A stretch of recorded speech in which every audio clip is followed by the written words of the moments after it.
Hello. Our class will begin, and thank you for joining the live stream.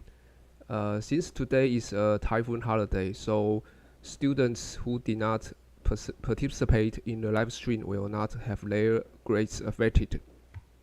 The reason I recorded this video is for students to watch the video by themselves. So later I will upload this video. And the next week is also a holiday, the National Day, and there will be no class and no live stream or recording, but assignment 2 will be announced on October 10th.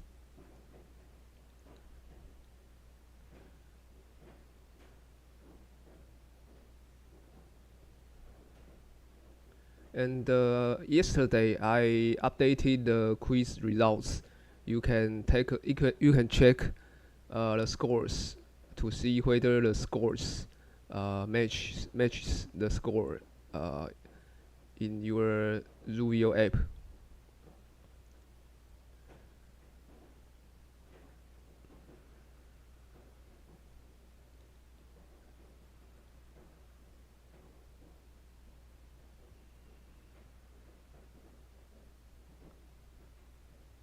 And I also updated the accuracy of assignment 1. And many students have accuracy 0.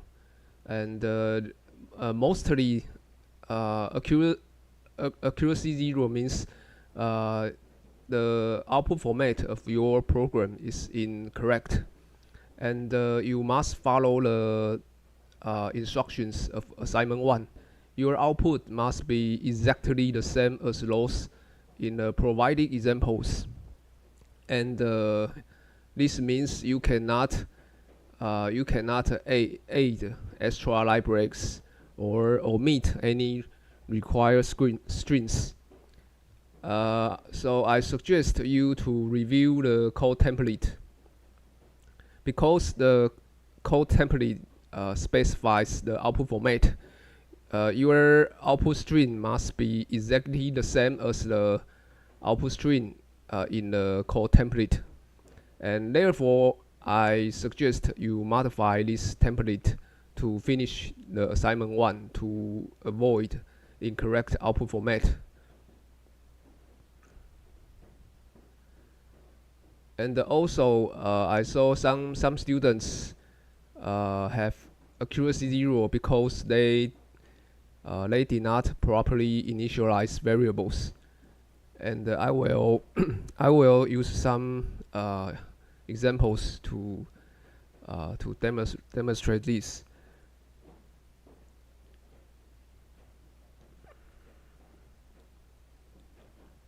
About the output format, this is the code template, and some students add a line break after this.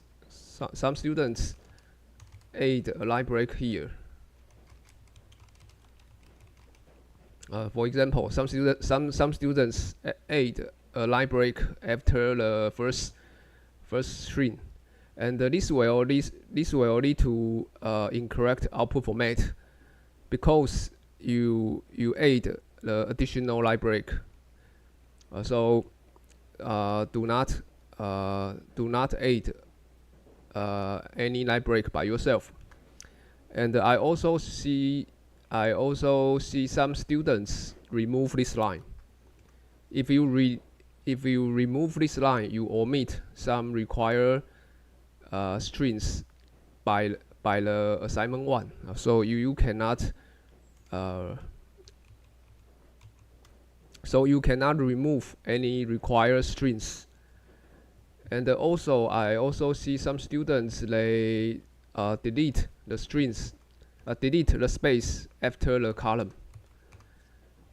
Some students delete space after the column, and this will also lead to incorrect output format. So I suggest you review the code template to finish assignment 1. And some students do not properly initialize their variable. For example, I saw some students write code like this.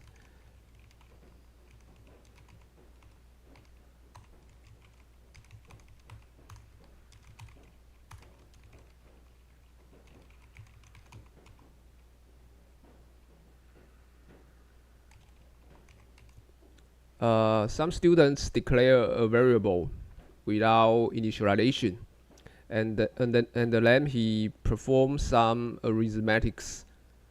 And if you do not initialize a variable, then the value of this variable is unknown. So the value of variable 2 is unknown. And therefore, if you want to so you need to ensure that your variable is properly initialized.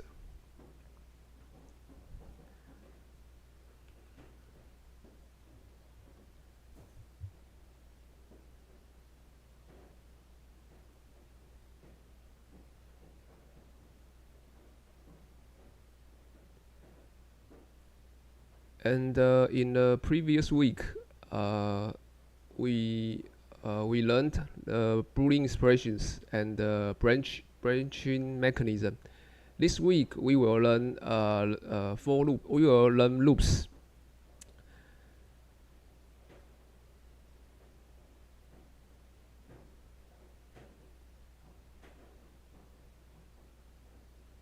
And when programming, we sometimes need to do some repetitive tasks. For example, you might want to print some message many times, or you want to generate a sequence of numbers, and then you need to use for loops. And there are 3 types of loops in C++: the while loop, and the do while loop, and the for loop. And I will introduce the syntax for the 3 types of loops. For the while loop, below is one example. While is the keyword in C++, and after the while keyword is a parenthesis, and inside the parenthesis is a Boolean expression. Then following the Boolean expression is the loop body. The loop body can be a single line or a compound statement. If the loop body is the compound statement, then you need to add a pair of braces. Let's take a look of the flowchart of the while loop, and we see that inside the parentheses is the Boolean expression. And when the program executes this while loop, the Boolean expression is first evaluated. If the Boolean expression is true, then the body statement will be executed, and then the program will proceed again to the Boolean expression. So the Boolean expression will be evaluated again, and if the value of Boolean expression is true, then the body statement will be carried out. And this kind of the loop will continues until the Boolean expression becomes false. So if the body statement changes the Boolean expression so that the Boolean expression becomes false, then this while loop will terminate. And we can use this example to illustrate how to use the while loop. And first, I declare a variable count, and its initial value is 0. And when the program executes this while loop, then this Boolean expression is evaluated. Because count is 0 and 0 is less than 3, so the Boolean expression returns true. Then because the Boolean expression is true, then the body statement will be executed. So the program will print hi, and then the value of count is added by 1, and this means count becomes 1. Then we go to this Boolean expression again. Now the value of count is 1, and 1 is less than 3. So the Boolean expression returns true, and then the body statement will be executed. So the program prints hi, and the value of count is added by 1. And now we know the value of count becomes 2.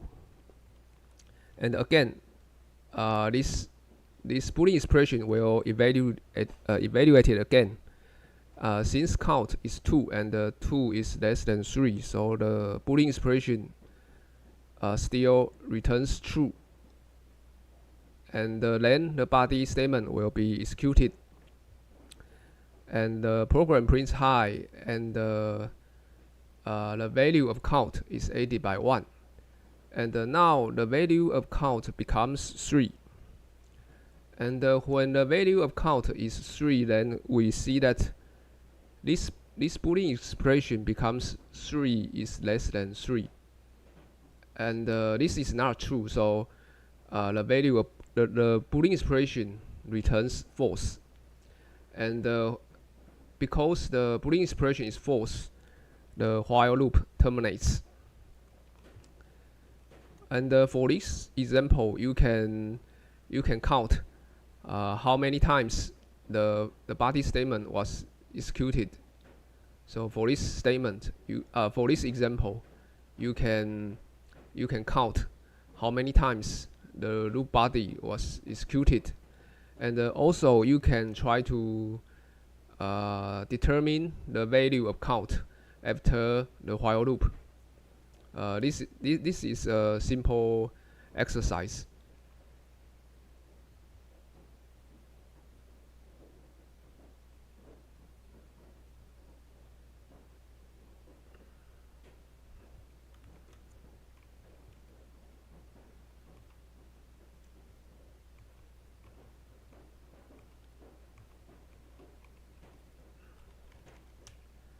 So first, let's see how many times the loop body was executed.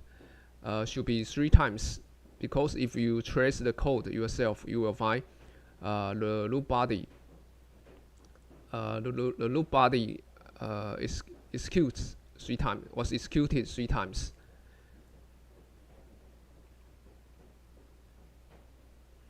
So we see that the message hi was printed 3 times. And you can also trace the value of count. For example, you can print the value of count.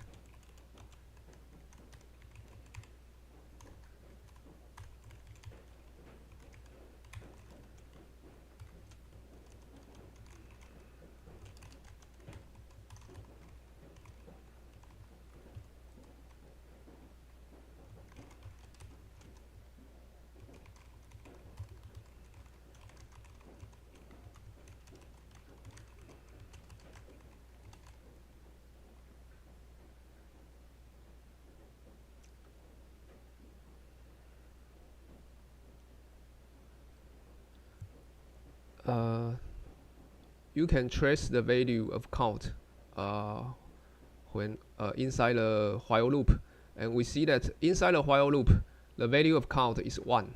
for the first iteration.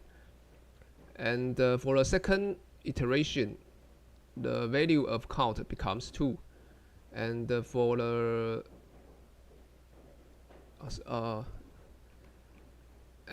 where you print the value of count is also crucial, because I print the value of count after count is added by 1.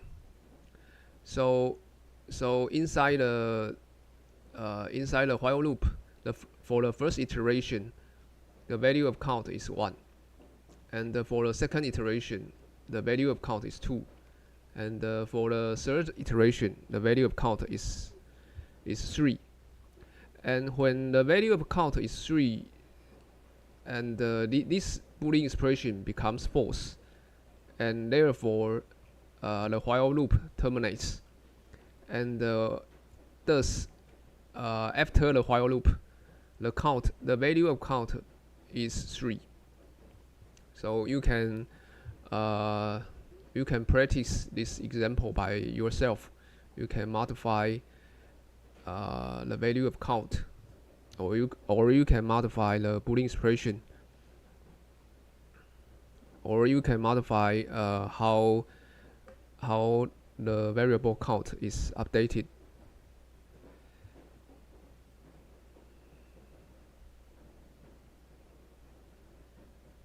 The second loop syntax is the do while statement. Here we have another keyword do. Do is another keyword in C++. And after the keyword do is a pair of braces. This is the compound statement. We will put the body statement in after the do keyword. And after the body statement is the while keyword, and then we have a pair of parentheses. Inside the parentheses is the Boolean expression. And for the do while statement, the body statement always executed at least once, because when the program executes the do while statement, the compound statement will be executed at least once, and then the Boolean expression is evaluated. So no matter whether the Boolean expression is true or false, the body statement always will be executed at least once. So this is different from the while statement.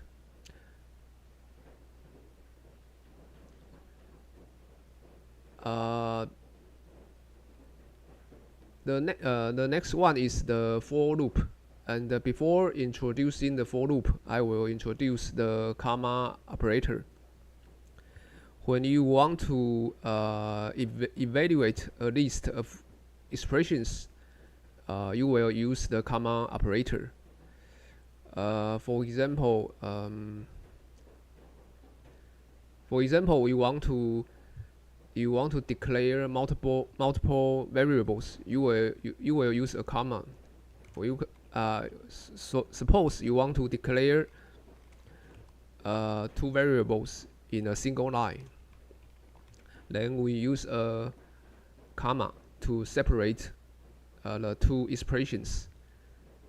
So, and sometimes when we use the for loop, we will need to perform multiple expressions in a single line. So sometimes we will use the comma operator. And this slide shows the comma operator will generate a value, but this will have some side effects.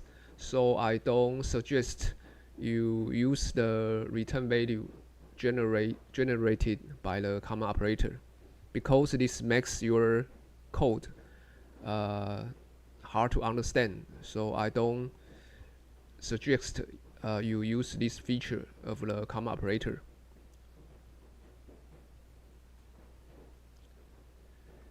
Next is the for loop. The for loop is the most commonly used when you want to step through some integer variables in equal increments. And below is the syntax of the for loop. The syntax is more complex than the while loop. We see that for is the keyword, and after for is a parenthesis, and inside the parenthesis we have three parts. The first part is initial action, and the second part is the Boolean expression. The third part is the update action, and after the parenthesis is the body statement. So if you compare for to while, you will notice that inside the parenthesis of for, we have three parts. And we can take a look at the flow chart of the for loop. So when the program sees the for loop, the initial action will be executed, and this will be executed only once. So here is the initial action, and the initial action will be only executed once.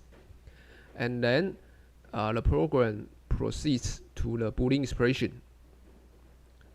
The Boolean expression will be evaluated many times. If the Boolean expression is true, then the program will go to the body statement. So the body statement, if the Boolean expression is true, then the body statement will be executed. And after the body statement is executed, the program will execute the update action. And then the Boolean expression will be checked again. If the value of this Boolean expression is true, then the loop will continue. However, if the Boolean expression becomes false, then the for loop will terminate. So this is the flow chart of the for loop, and we will use one example to illustrate how to use the for loop. Here is one example. Suppose we want to compute the sum of a sequence from 1, 2 up to 10. So we want to compute the sum of 1, 2, 3 up to 10. Then we can write a simple for loop to do this. And first we need to generate the sequence. So the sequence begins from 1. So here here is the initial action. So we initialize the variable n to 1.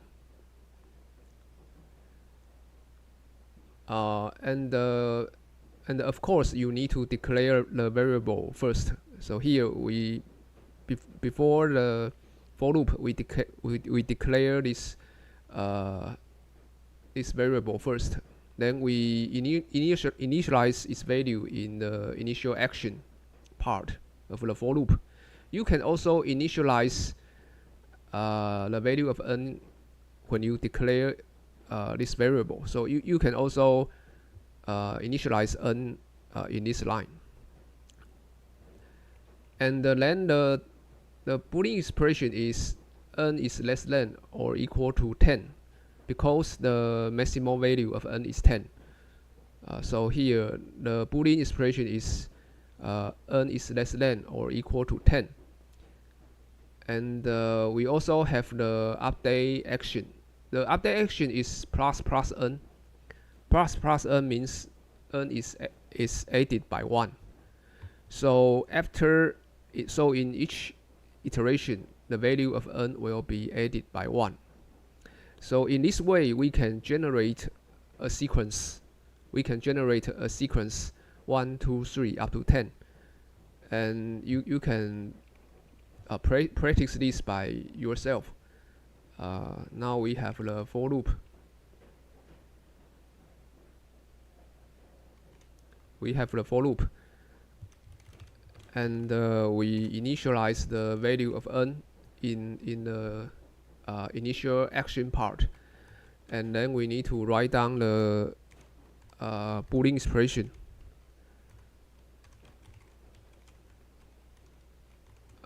And then we add in each iteration the value of n is added by 1. Then you can print the value of n in each iteration.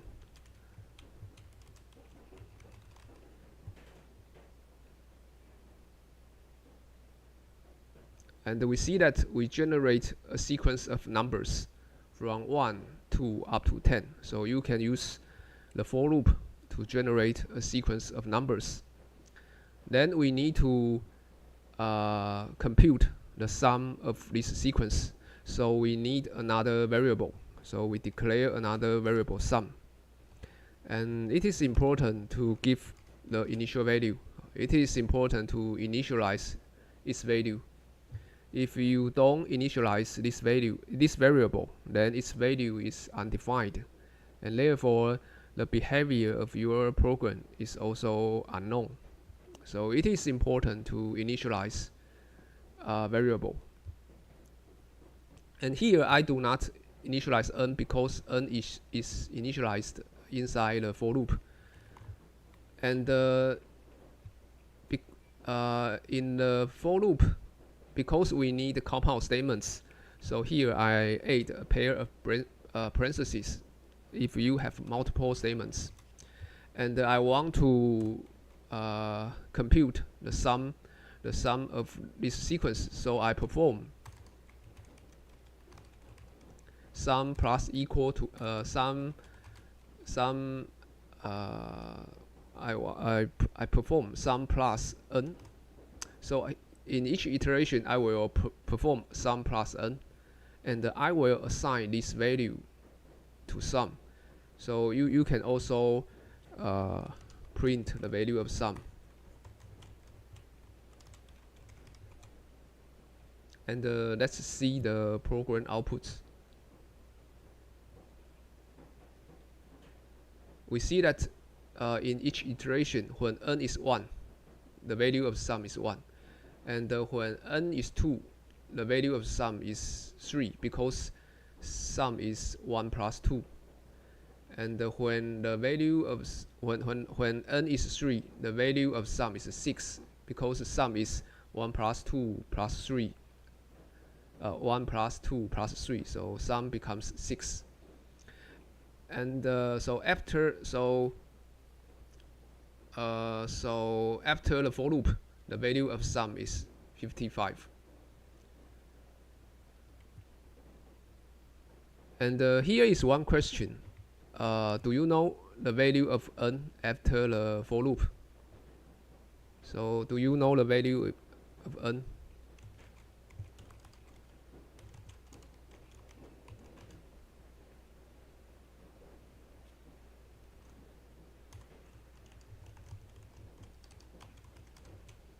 So you can try to compute the value of n after this for loop. And the value of n should be 11 after the for loop. Because if the value of n is 10, then the loop body will be executed. And then the value of n is added by 1. So after the for loop, the value of n should be 11. And you can verify this by running this program. So we see that this line is after the for loop. So after the for loop, the value of n is 11, and the value of sum is 55.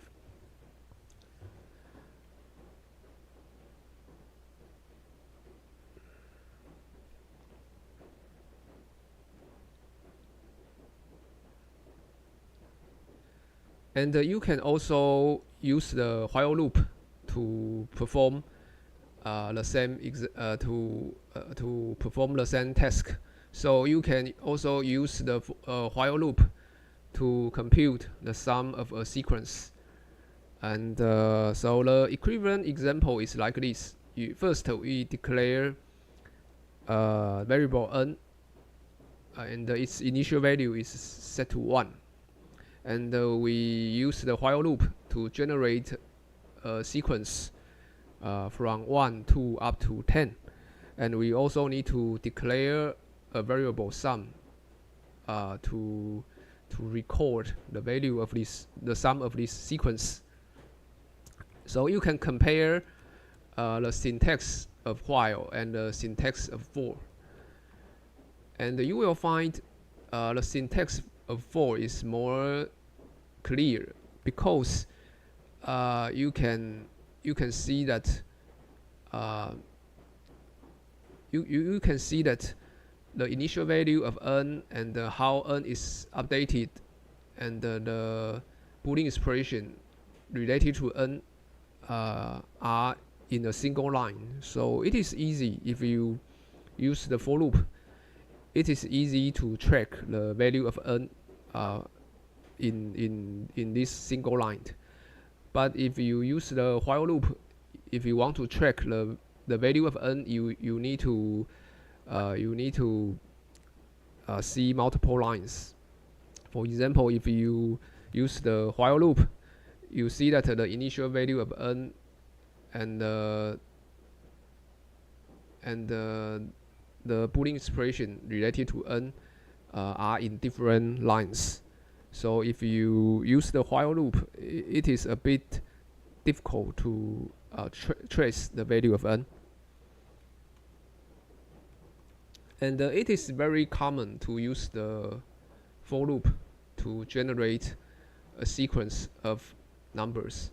And later, when we learn array, we need to use the index variable. And at that time, we will use the for loop to generate a sequence of index, and in order to use array.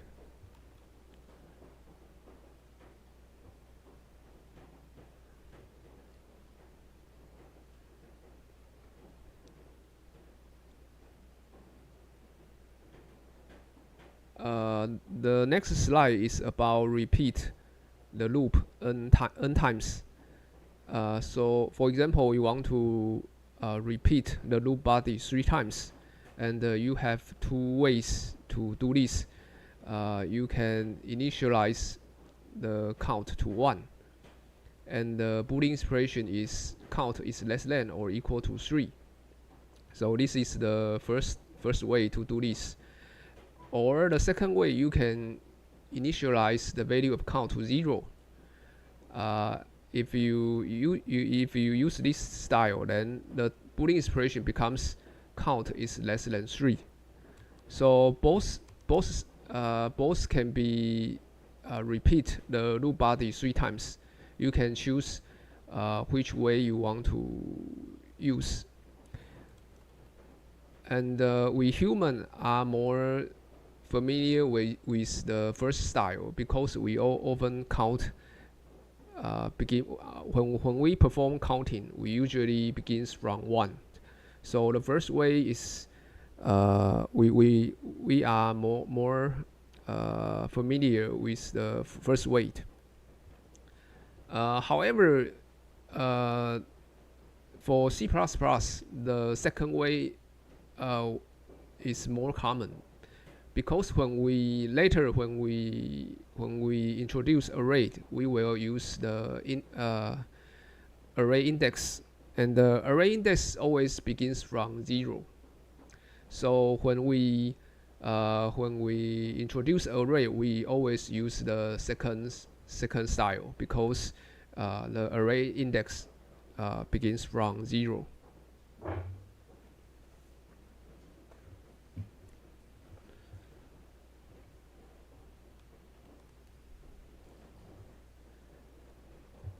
And this variable is also referred to as the loop control variable. And this loop control variable need not to be used in the body statement. So you see that the body statement do not use the loop control variable.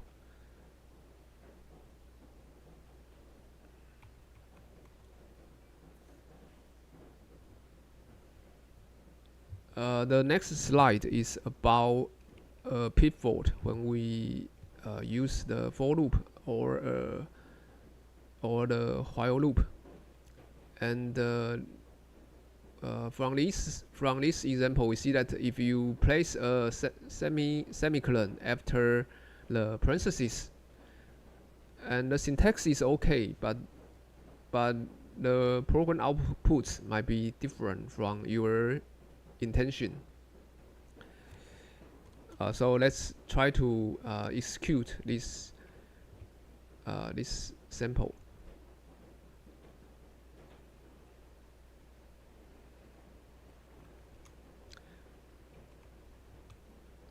So first I remove the semicolon because usually we don't put a semicolon after the parentheses, and we see that the for loop will print hello 10 times because the loop will repeated printing the hello 10 times. So let's run this program.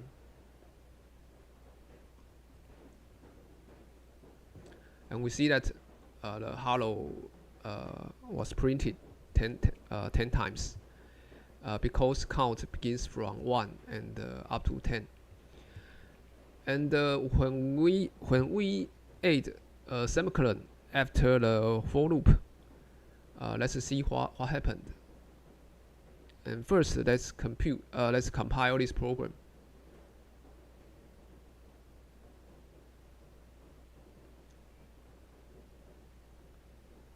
We see that the program output is different from the previous one. Now the program only print hello for one time. This is because when you put a semicolon here, then the loop body is empty. So when you put a semicolon here, this means the for loop will the body statement is the null statement or empty, because between the parentheses and the semicolon is nothing. So the body statement is the null statement. This means you performs nothing. So we execute this for loop for 10 times, but the loop body performs nothing. And after the for loop, then the program will execute this, will print hello. So this statement is not inside the for loop. So this statement is actually outside the for loop.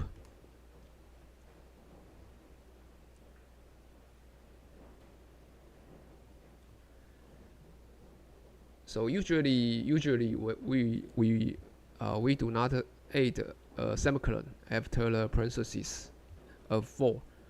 But if you accidentally add a semicolon after the parentheses, the syntax is legal, but the program outputs might be different from what we expect. And also, the next example is also you add a semicolon after the while loop. Let's see this example.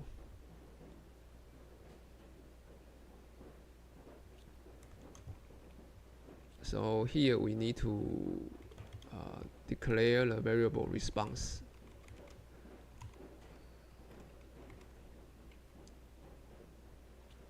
And first I remove this semicolon, and then we can run this program. So the program shows enter some value, then I enter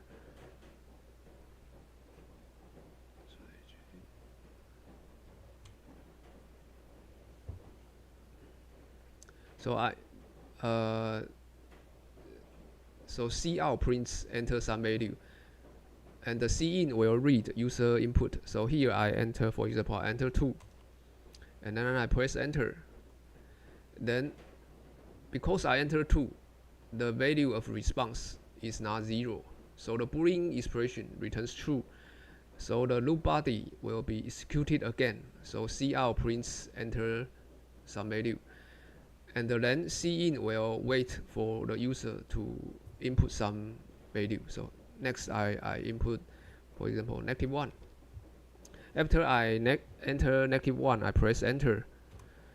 Then the Boolean expression will be evaluated. This time response is -1, and -1 is not equal to 0. So Boolean expression returns false, and then the loop body is executed again. So the loop body prints some message and wait for the user to enter some value, and this time I enter 0. When I enter 0, the while loop terminates, because if response is 0, then the Boolean expression generates false, and when the Boolean expression is false, then the while loop will terminate. And when the while loop terminates, the program execute returns to 0. So we see that. But when you add a semicolon after the parentheses of the while loop, you will notice that this will introduce the now statement. So here, this single line contains the loop body. The loop body is the now statement, and because the loop body is the now statement, we have no chance to modify the value of response. The value of response is always 1. So this will create an infinite loop. So this means the while loop will run forever, because we have no chance. You have no chance to modify the value of response. So the program will stuck at this line. We have no chance to go to the statements after the while loop. So you see that if you run this program, you cannot see any message, because the program is the program stuck at the while loop. And if you want to terminate the program execution, you need to type Control-C. You can type Control-C to interrupt the execution of this program.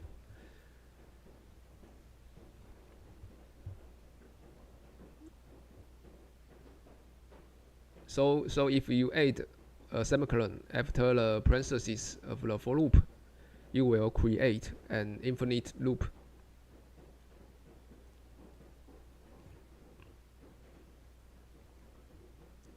And sometimes we need an infinite loop. Sometimes, for example, for some embedded systems, we want to run a loop for forever, because we want to listen into some message. Maybe we want to wait for the user to input some message. So we need to write a for loop to listen in to the user. And this time you need an infinite loop.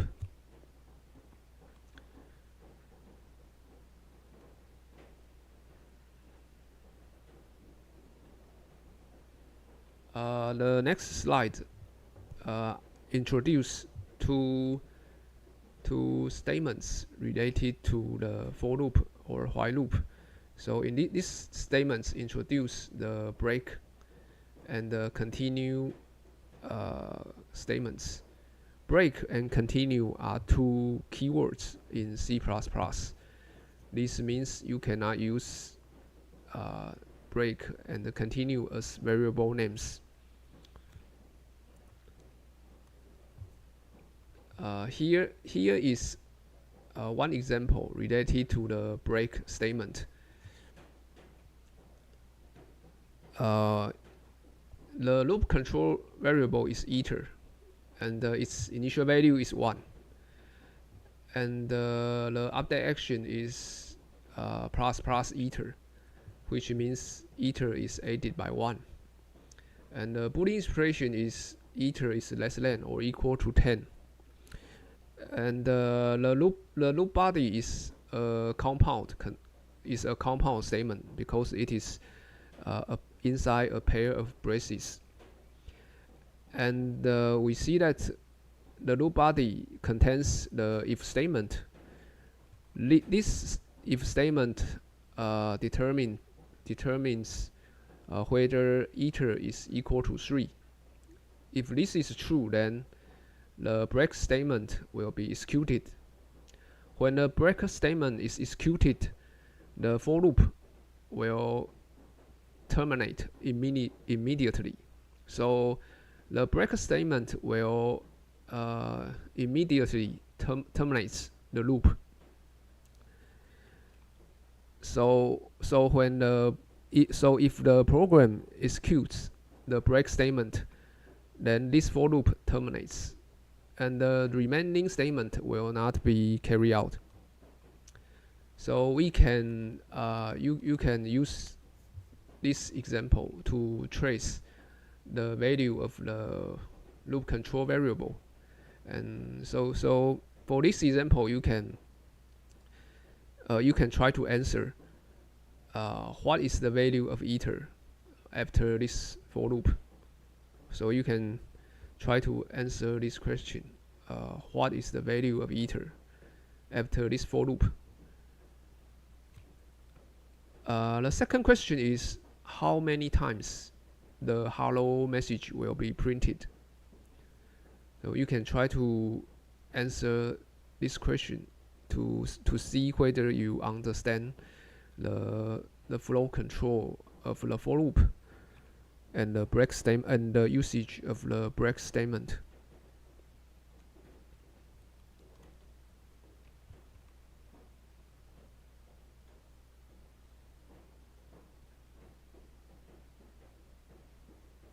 So I will show how to. I will use this example to demonstrate how to use the break statement with the for loop. And usually we will perform indentation to increase the readability. But this indentation will not affect the program outputs. The indentation means the leading spaces in each statement.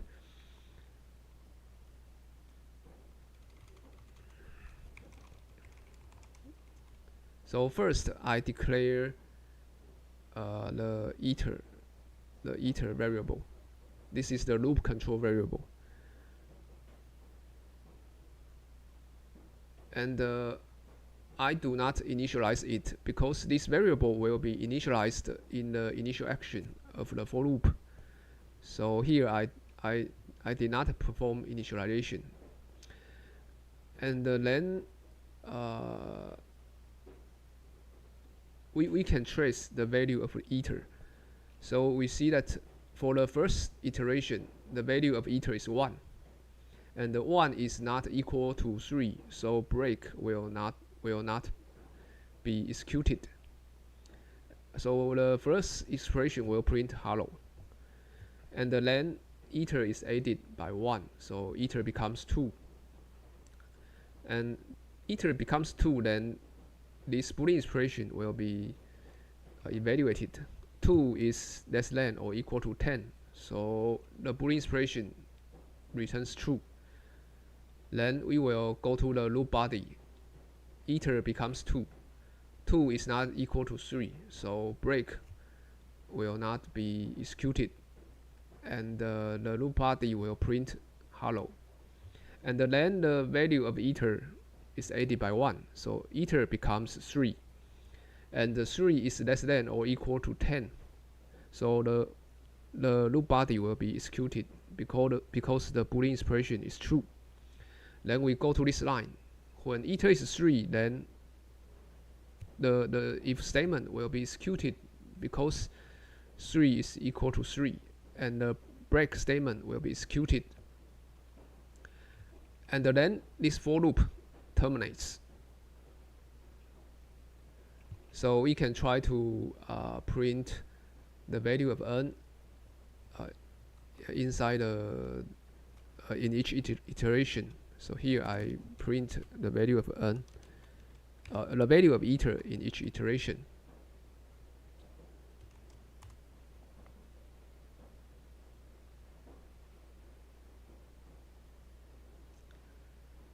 So for this example, we see that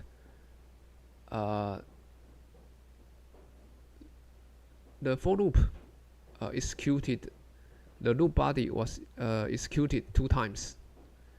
The first time prints hello, and the value of iter is 1. The second time prints hello, and the second iteration prints hello, and the value of iter is 2. And when iter is 3, the for loop terminates, and therefore this line will not be executed. And after the for loop, we see that the value of iter is 3. So the last line prints the value of iter.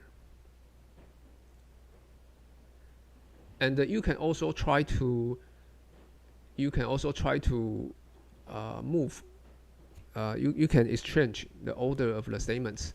For example, I change the order of the 2 statements, and the program outputs will be different. You see that if I change the order of the if statement and the cout statement, the program has different outputs. Hello was printed 3 times. And this is because when iter is 3, cout will be executed, and then go to the if statement. So if you exchange if you exchange the cout statement and the if statement, the program output will be different. And this is the usage of the for loop and the break statement. And I think we can take a break for about 7 minutes. So the class will start at 10:10. So let's take a break for 7 minutes.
Hello all, and let's continue our class.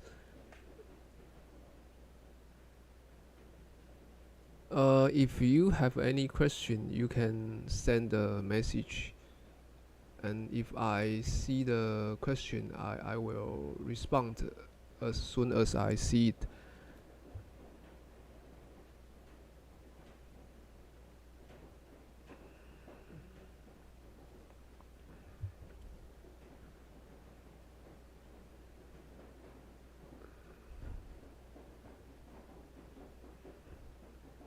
And we have learned the for for loop with the break statement.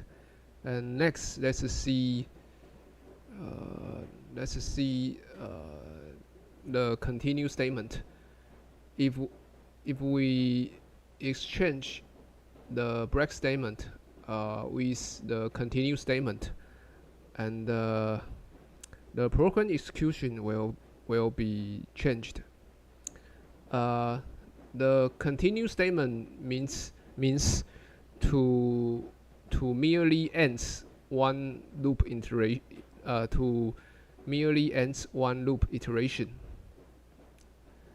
and the next iteration continues the loop. So the continue statement will only skip one iteration. However, the break statement will terminate the loop.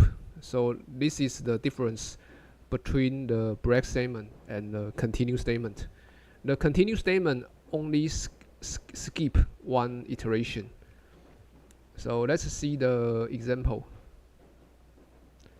So for this example, if we change the break statement to continue.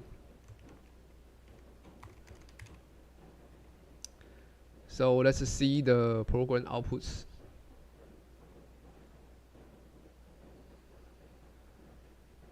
So we see that the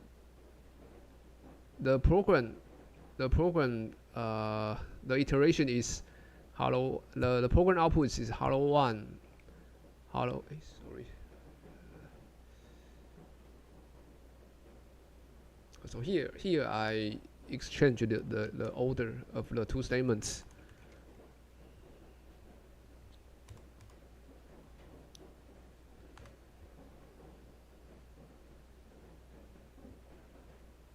So here we see that the first iteration prints hello 1, the second iteration prints hello 2, but the third iteration is skipped, because if iter is 3, then the continue statement will skip the remaining statements inside the for loop.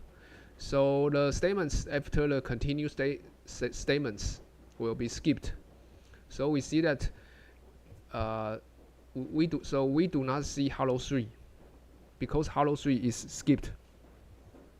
And after the continue statement, the for loop continues. So the next iteration is hello 4 and hello 5 until hello 10. And when iter is 10 is 11. When iter is 11, this Boolean expression becomes false. So after the for loop, the value of iter is 11.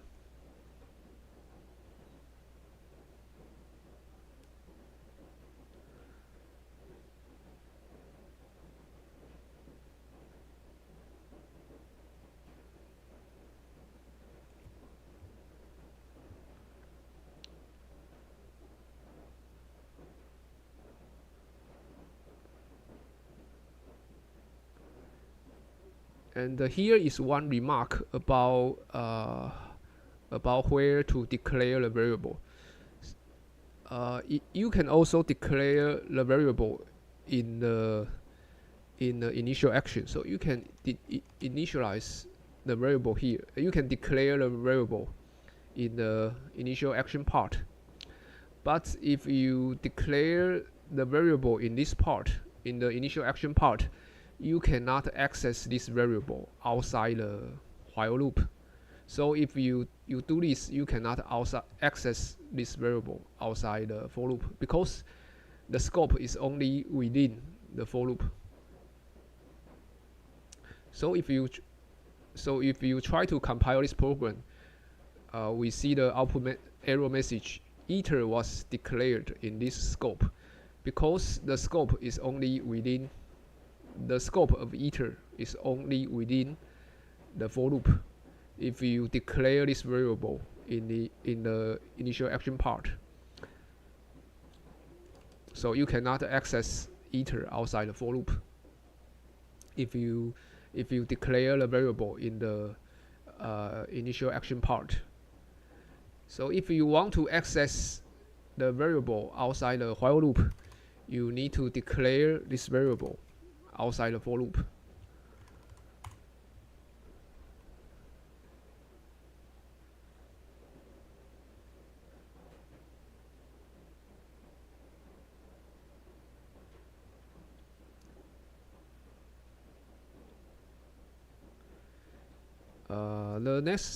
The next slide introduce nested for loops. You can use for loop inside the for loop. So here is one example. And if you want to use break or continue in the innermost loop statement, and this will the break or continue statement will only affect one for loop. So if you use break or continue, break will break only one for loop. Break will not break the two for loops. Here I will use some example to demonstrate how to use the nested loops. Now suppose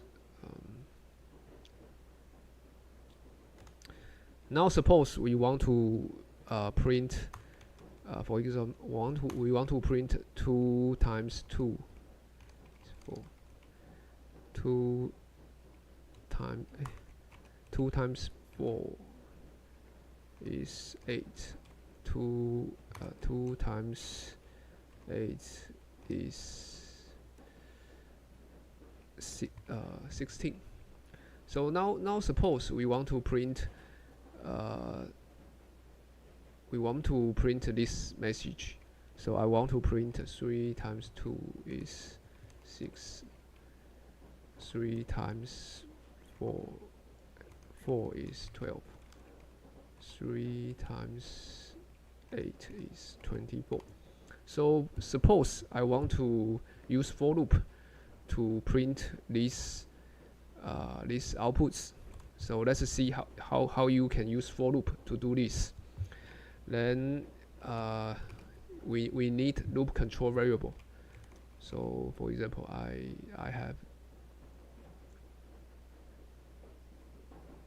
I. So I have I, and begins from 2. So here I represent this number. I begins from 2. And we also have a multiplier 2. So I use this m to represent this number. So I use m to represent this number, and I use I to represent the second number, and this number begins from 2, and is added by it's multiplied by 2. So the update action is I times by 2. And the Boolean expression is I is less than or equal to 8. So the initial action is I is 2, and in each iteration I is multiplied by 2. So 2 times 2 is 4, and 4 times 2 is 8. and we can try to print the value of I to ensure that uh, our expression is correct. So we can try to print the value of I. So you see that the value of I is 2, 4, 8, and then we need to form this string. So we need to form this string, and this string is we need to print the value of m, and we also need to print x times.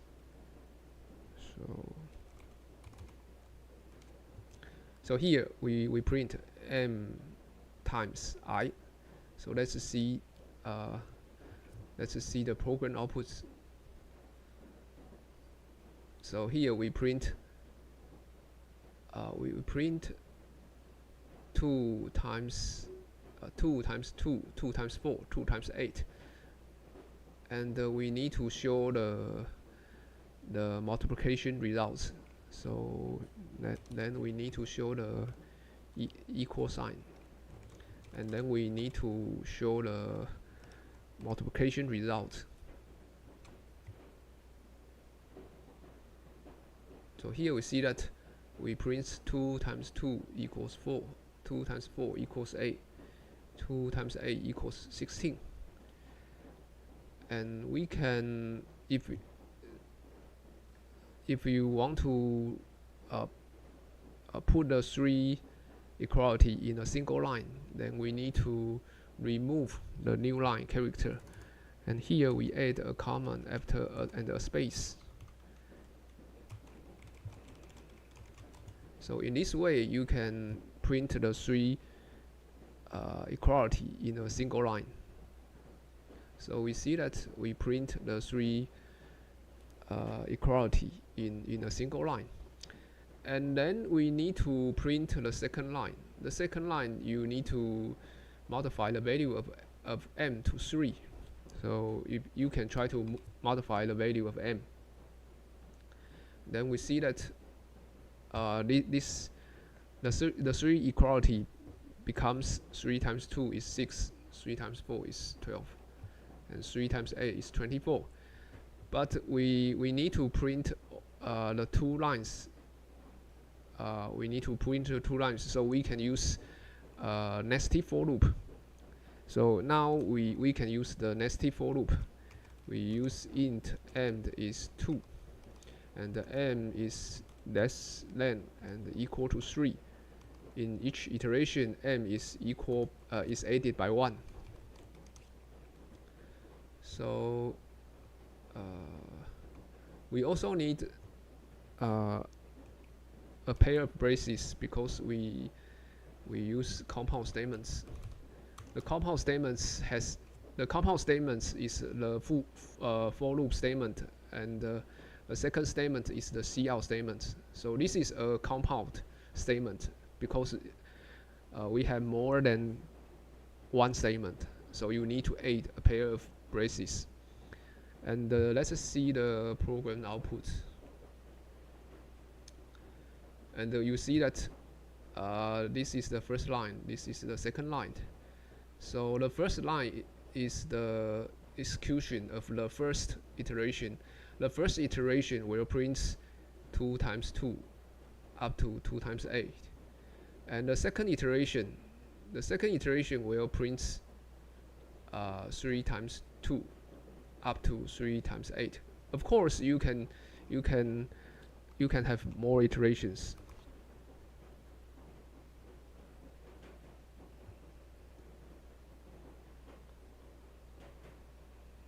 So in this way, you can learn how to use the nested for loops.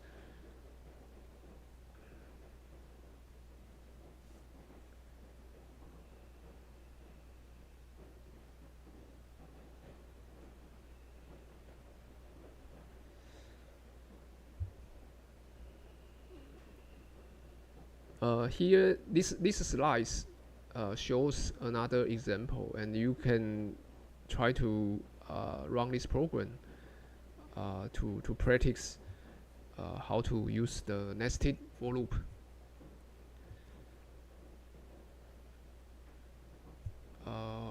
we can, for example, here we can add a break statement. We can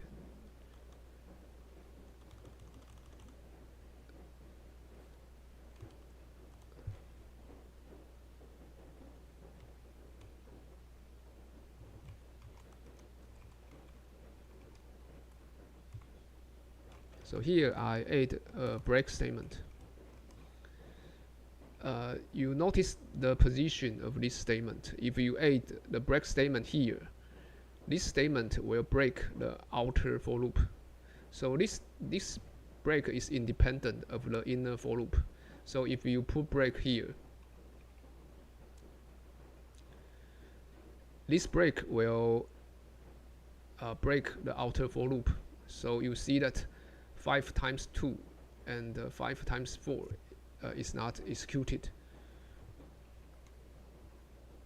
And if you put the break statement inside the inner for loop, for example, I put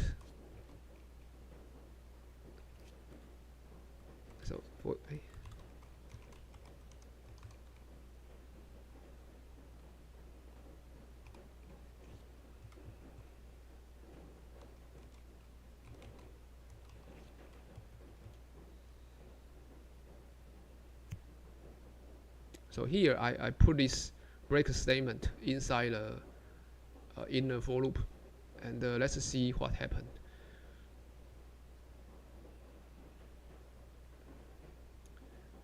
We see that this break only breaks the inner for loop. So when m is 4 and when m is 4 and the for loop is executed, and we see that cout will print 4 times I. So we see that 4 times 2 equals 8, and then this statement is executed. So the inner for loop breaks immediately, and we do not see 4 times 3, 4 times 8. And this break only breaks the inner for loop, and the outer for loop is not affected, and therefore the outer for loop continues. So you see that the outer for loop continues.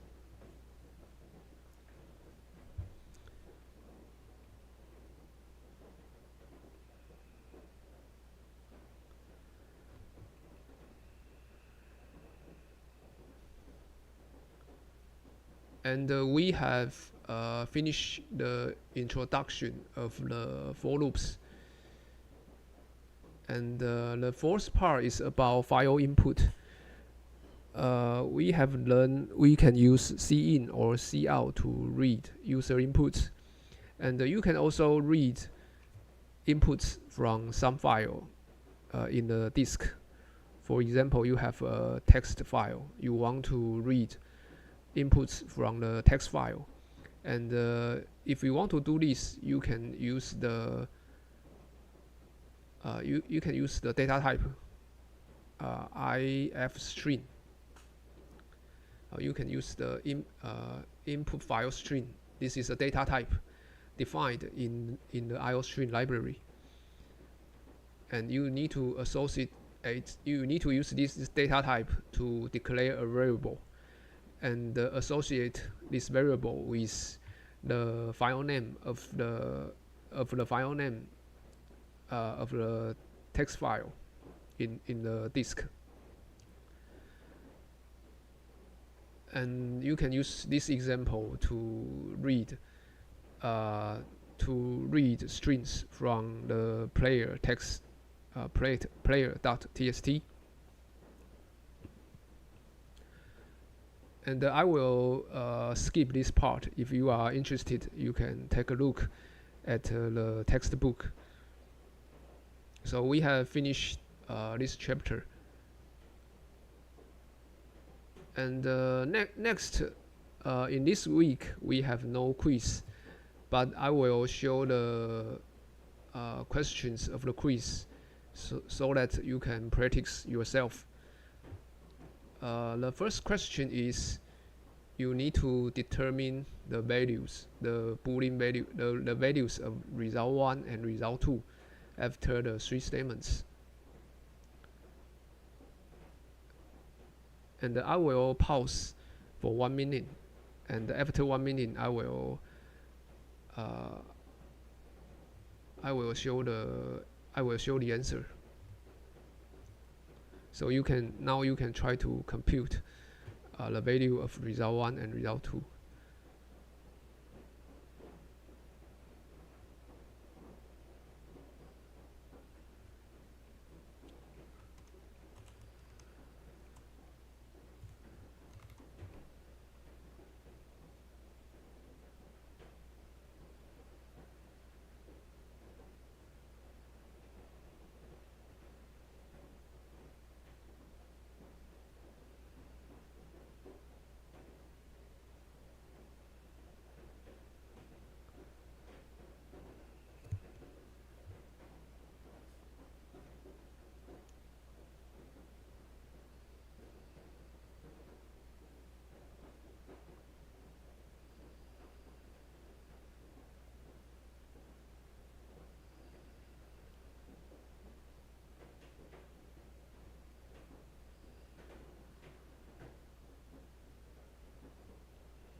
For this question, the answer is the false one,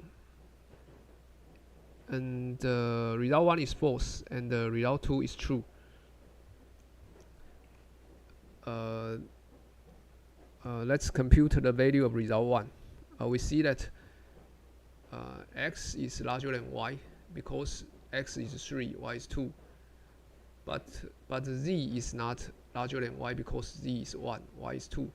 So the first Boolean expression is true. The second Boolean expression is false.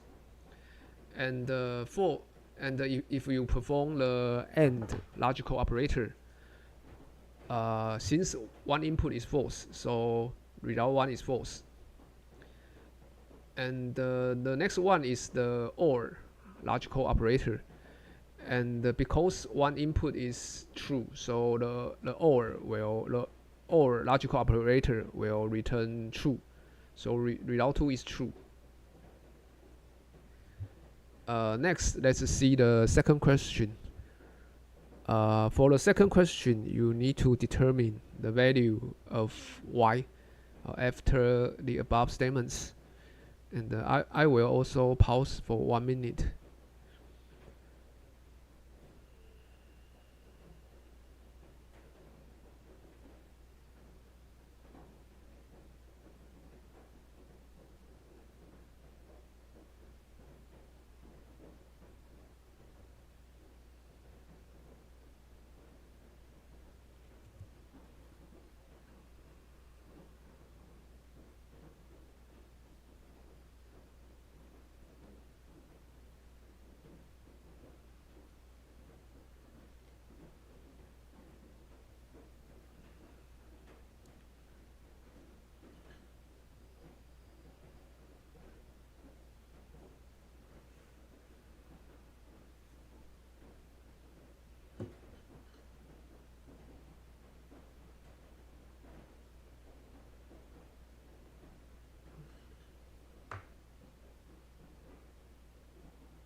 The answer of this question is the second one, y equals 4.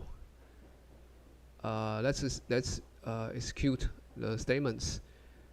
The value of x is 9, and if we perform the modulo operator, the value is 1. So 1 is not equal to 0. So the value of this Boolean expression is false, and therefore the condition is false. So condition is false, then the else part will be executed. So y will be added by 1. So y is 3, and 3 plus 1 is 4. And therefore, the answer of this question is y equals 4. And next, let's see the third question. Suppose the value of the variable bonus is 10, and we after executing the above statements, you need to decide the value of bonus. And I will pause for 1 minute before showing the answer.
The answer of this question is, I think,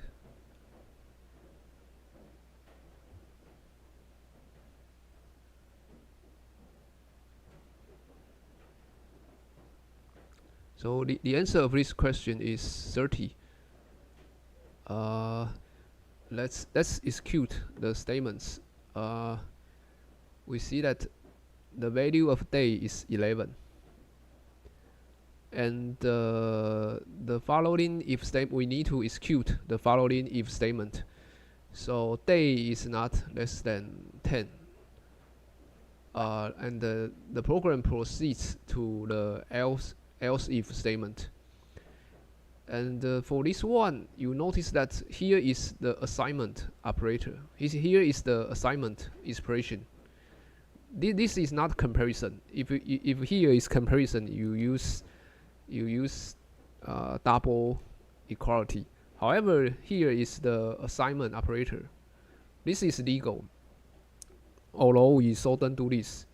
So here, if you assign 24 to day, this will return 24, and 24 is not 0, so the Boolean expression is true. And because the Boolean expression is true, so bonus is added by 20. So 10 is added by 10. So the value of bonus becomes 30. You can try to run this program. So let's run this program.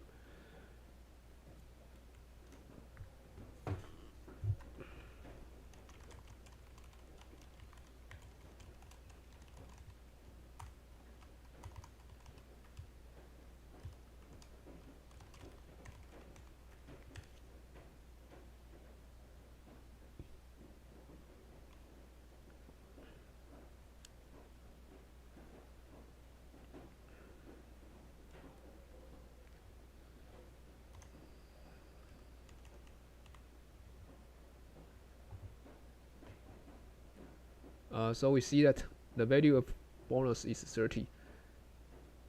This is usually due to typo. We seldom do this. We seldom do assignment inside the parentheses. So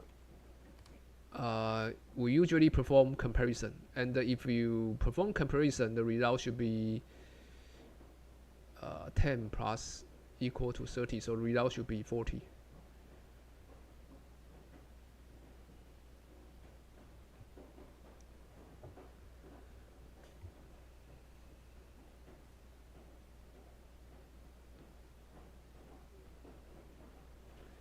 And next I will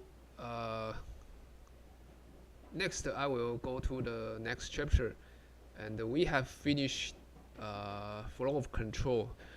Next I will go to arrays, introduce arrays. And so let's open the slides of this chapter. And this chapter has 4 parts. The first part is the introduction to arrays. The remaining parts will use function. So first I will introduce the introduction. So first I will introduce arrays, and then I will go to the next chapter, function basics. And after we finish function basics, we will return to the remaining parts. We will returning to arrays, how to use array with functions.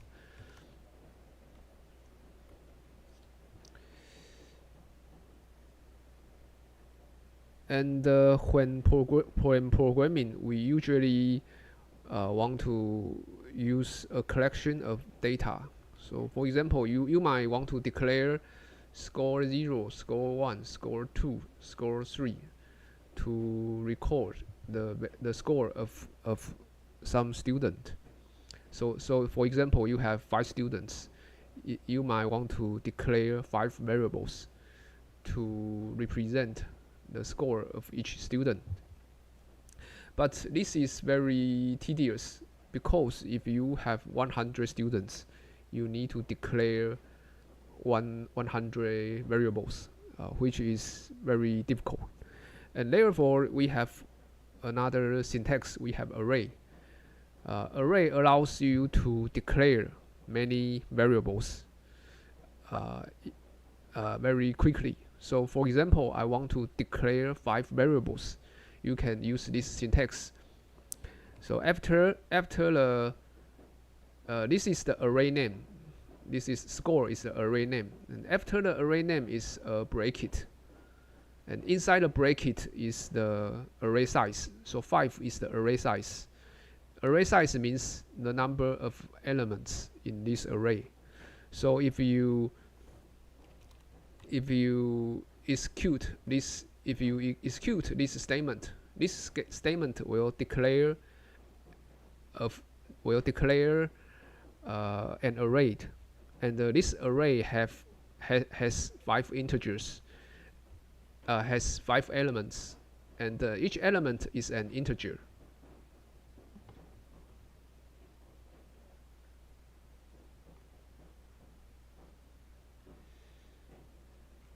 So array is a in C++.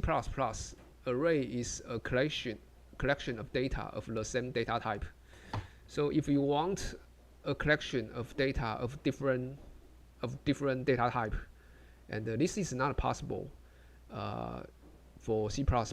If you want to use built-in data types, the built-in data types in C++ requires the same data type. So you can declare an array of integer variables, or an array of float variables, or an array of character variables.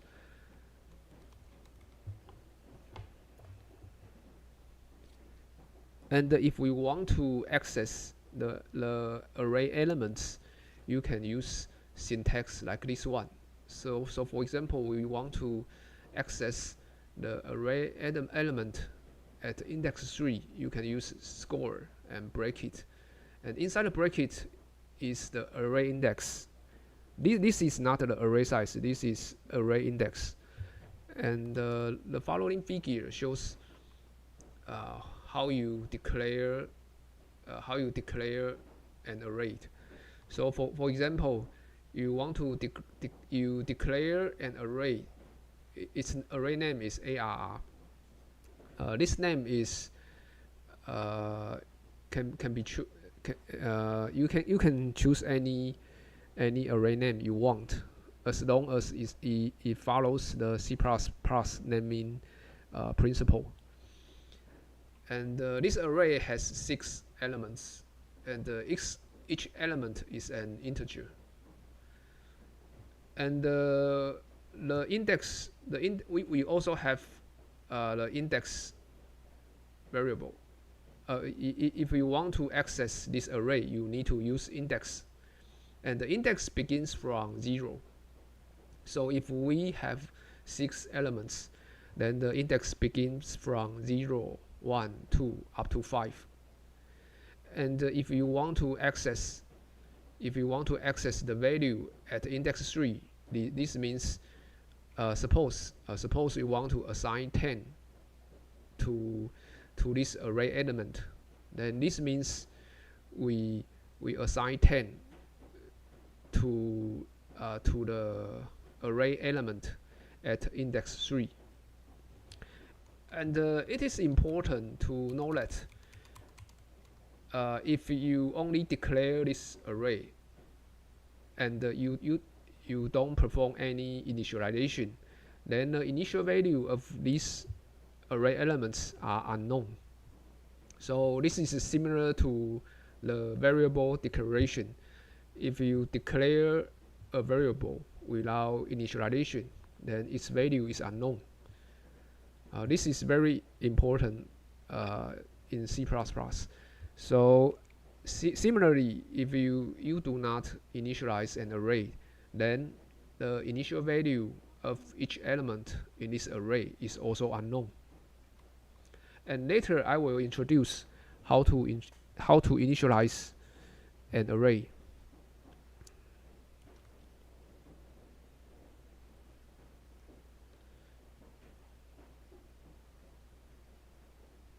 So for example, you use array bracket 0. This means you are accessing the array element at the index 0, which is the first element.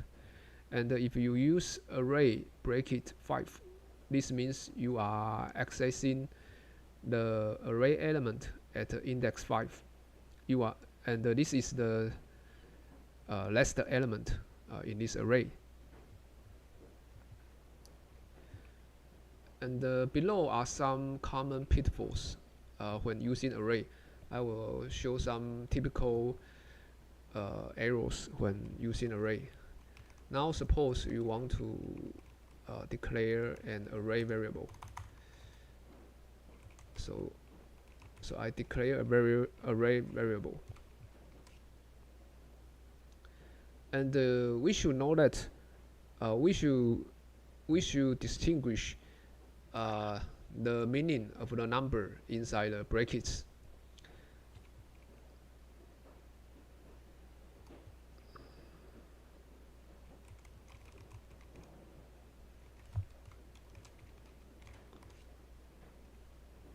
So when you declare an array, the number inside the bracket means array size.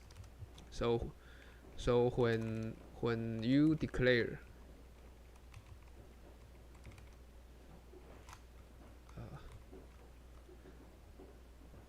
so for declaration, the number inside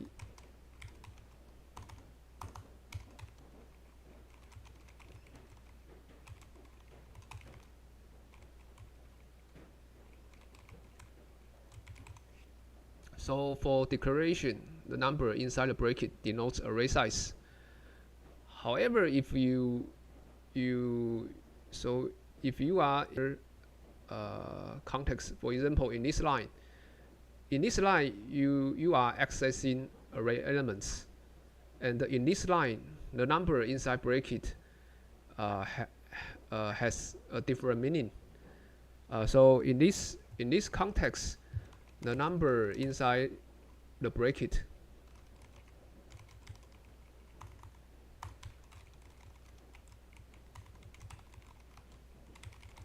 so this number means array index. So you see that in different context, the number inside the bracket has different meaning. So you need to distinguish from this.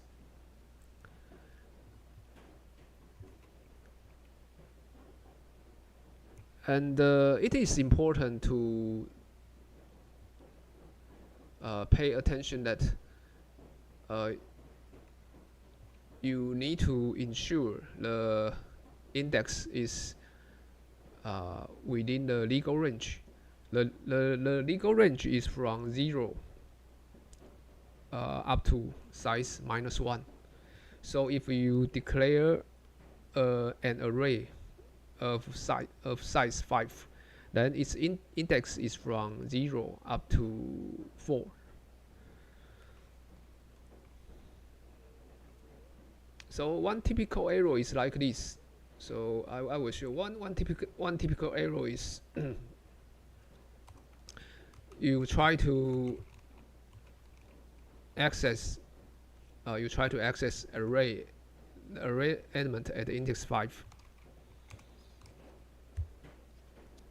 So this calls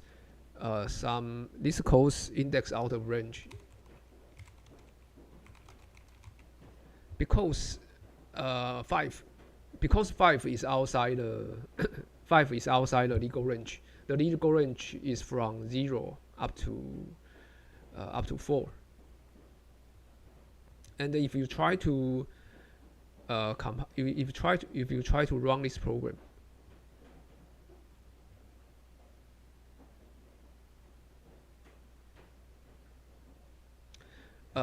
you do not see any error message, but actually, although we do not see some error message, but here is one error, and this error might not affect the program execution.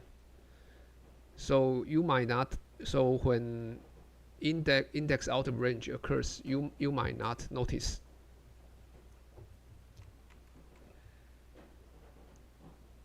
However, because this behavior is undefined, so sometimes error does not occur, but sometimes your program might crash, because this can lead to undefined behavior. So you need to make sure that the index is always within the legal range.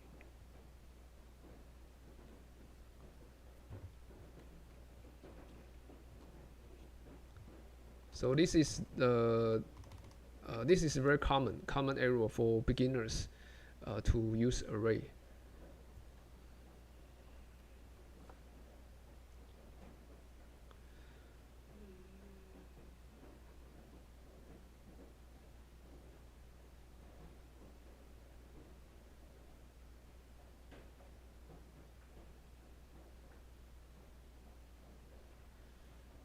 And we usually use array as a storage.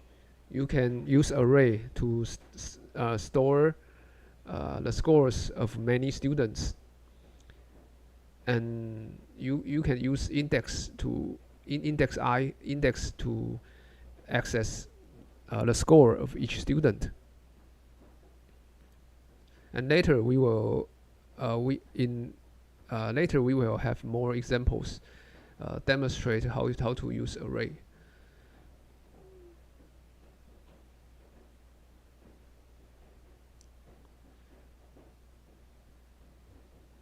So here are two important points.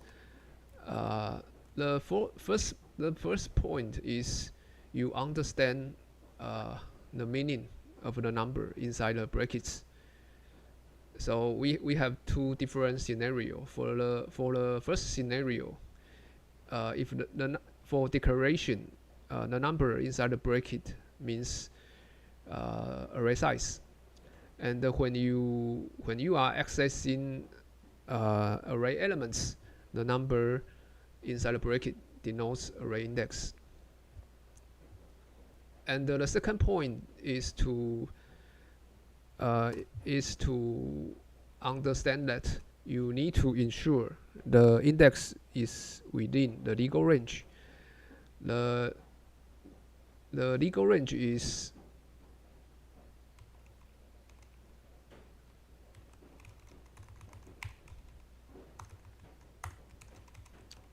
so the legal index range is from 0 up to size -1.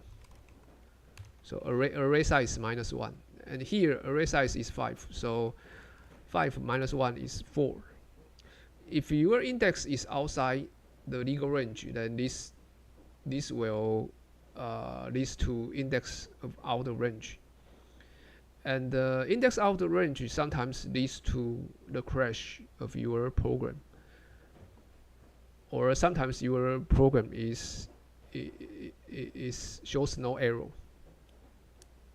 So it is hard to detect whether this type of error occurs.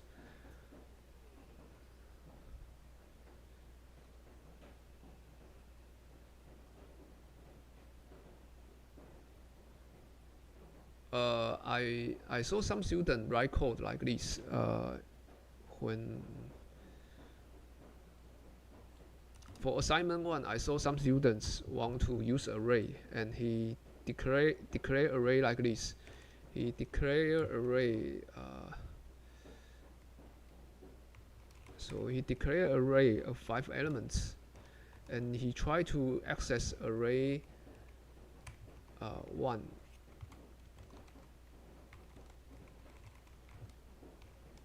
Array 2.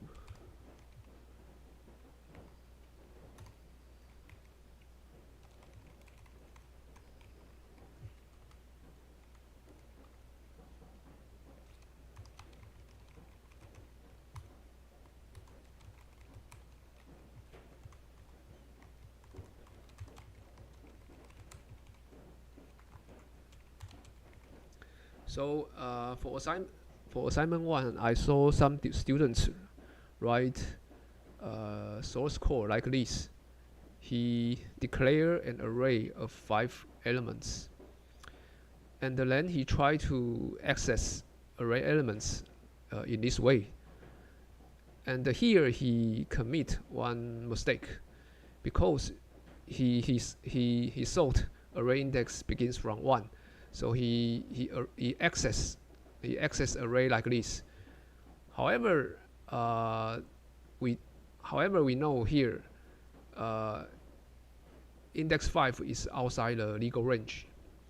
So here this assignment can actually lead to unknown undefined behavior.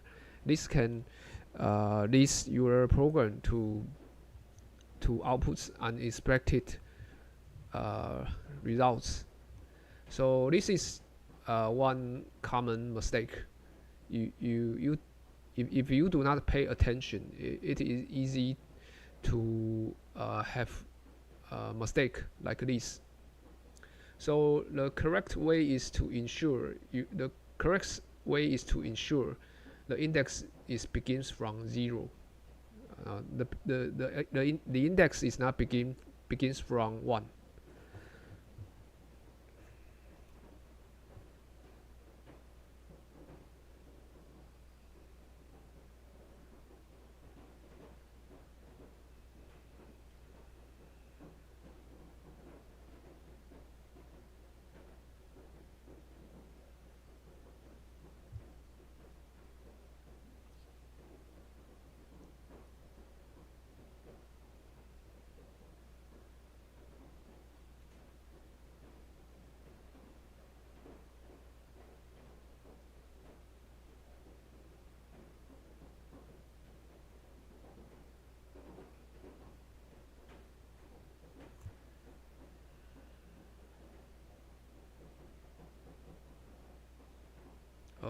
another important issue is that I will show another important issue about how to use this array.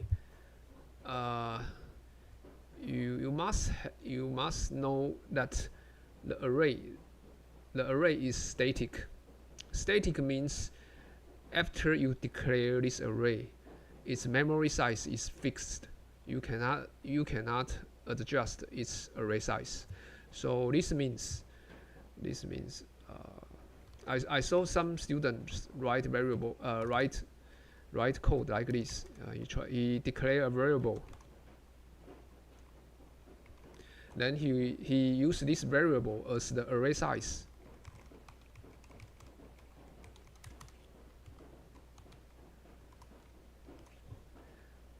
Then later he changes. Then later he changed the variable number.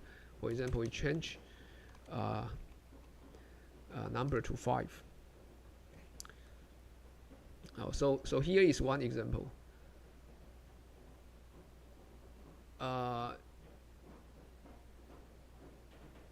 After you change the number to 5, will the size of this array be changed? We see that the array size is determined by the value of number. So we know the array size is 3 in this line. The array size is 3. And later we change the value of this number to 5. And will this line change the array size to 5? This is very important. This is very important. So you need to decide.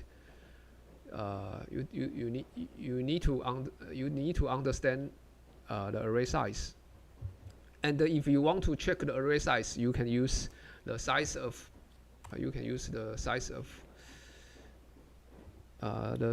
operator. So here I print the array size.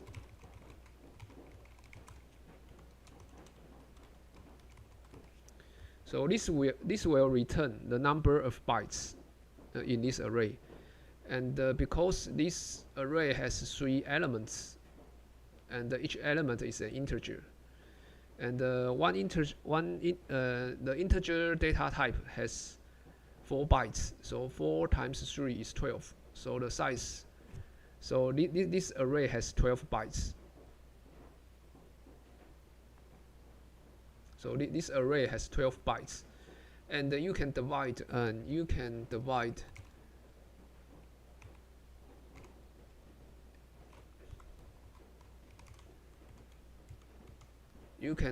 the size of integer to obtain the array size. So here because we know each element is an integer, so here I divide the size of integer, and we can obtain the array size. The array size should be 3.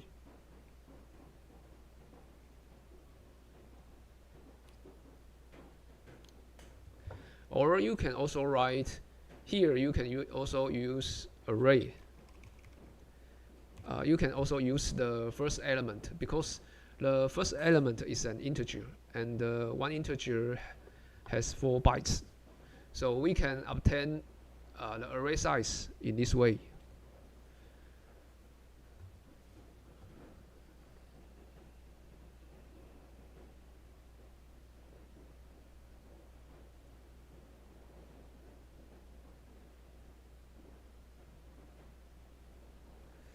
And next we modify the value of this number. We modify the value of num, and let's see whether the size of this array will be modified. So let's run this program.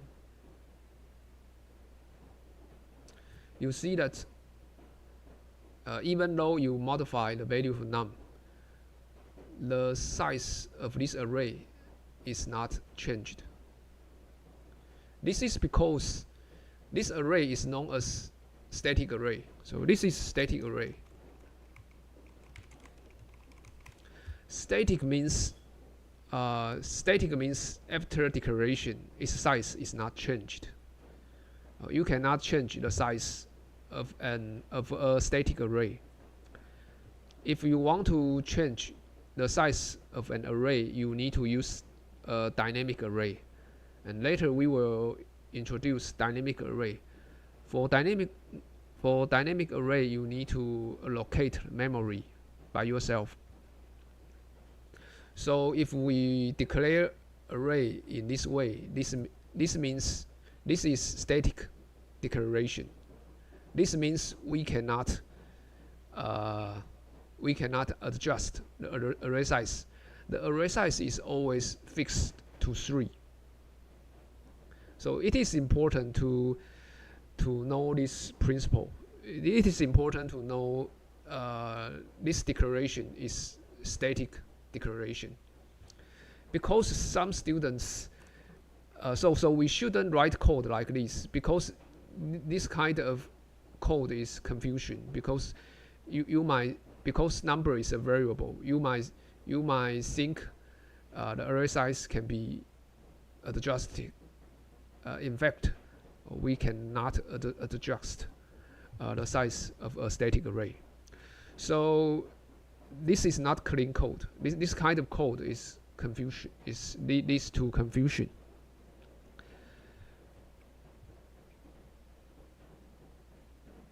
And a better way to write this is to use the naming constant. So you can use a better style is this. You use a naming constant, and usually we will use uppercase. We will. This is a convention, naming convention. We usually use this. So, and if you use naming constant, so here I use naming constant, and you are not allowed to modify the value of a constant. So here I cannot modify the value of a naming constant. So you see that here is the error message.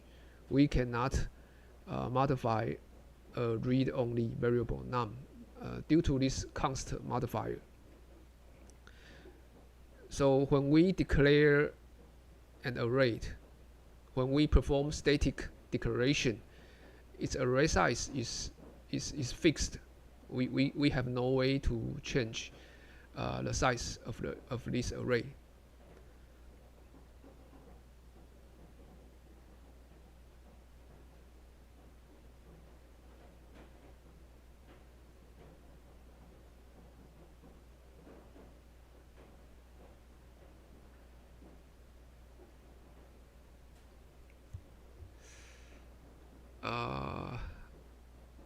I think we can take a break for 10 minutes.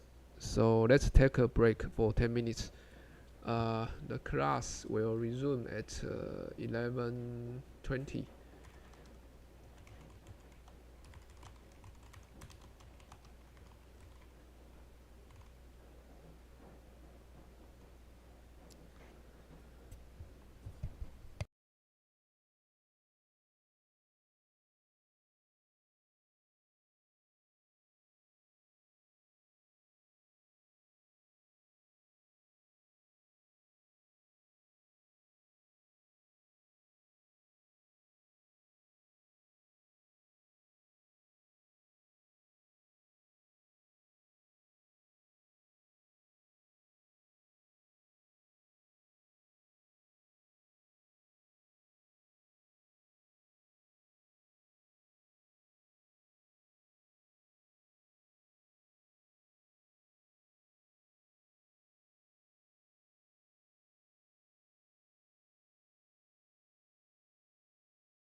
Hello, hello all, and we will resume the class.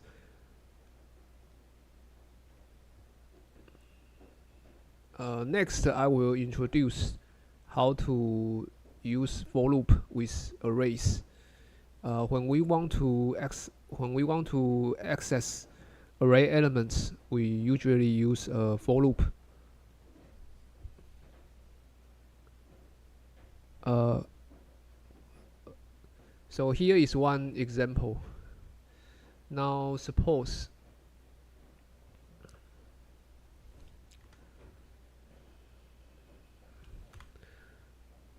here, if you want to perform array initialization, you need to use a pair of braces, and inside the braces is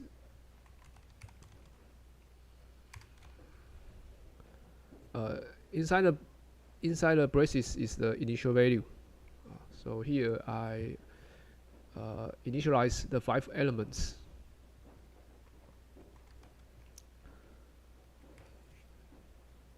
Now suppose we want to print the value of each element, and you can use the for loop.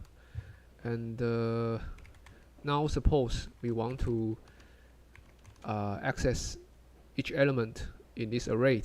You need to create the index from 0, then up to minus the index is less than 5, because the largest value of the index is size -1,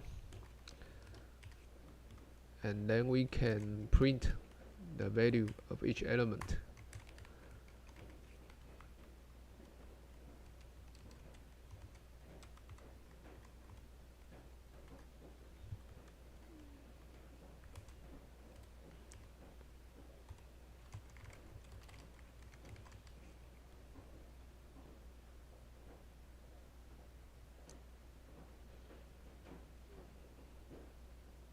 So we see that the value, the elements inside this array are 5, 9, 8, 5, 0. So you can use the for loop to access array elements. And I also introduce a common style is to use naming constants. Here the array size is 5. So later, if you want to change the array size, you need to manually modify 2 lines. A better convention is to use naming constants. So a better style is to define a naming constant.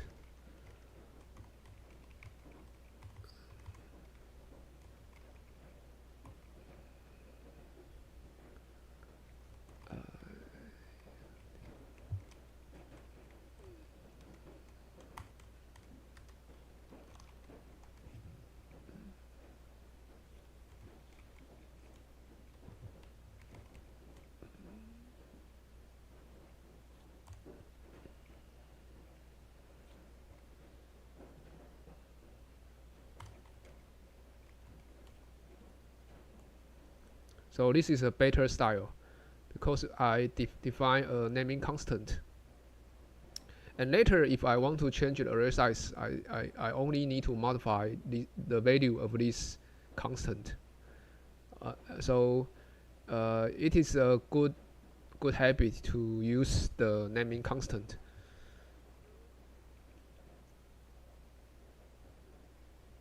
And now suppose we want to, for example, we want to find the largest value inside this array. And this is one common operation. You can think about how to find the largest element inside this array. In the slides, here is one solution. This piece of code shows how to find the largest score, and you can try to do this by yourself. And this is a clever approach, because you don't need to sort the entire array in order to find the largest score. So this is a clever approach. Suppose now we want to find the largest element. So here, so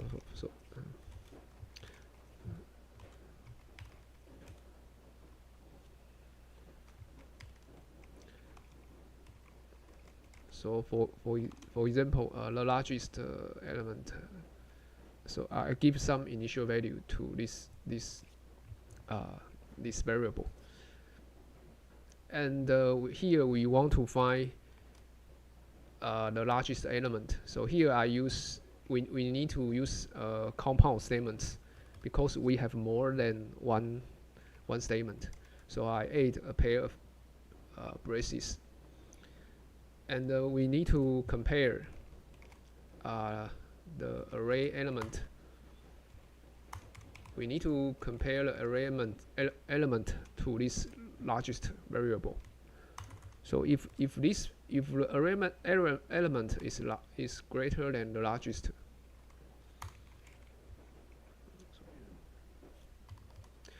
if the array element is larger than the largest variable, then we change the value of this largest variable. So we modify the value of largest to scores at index I.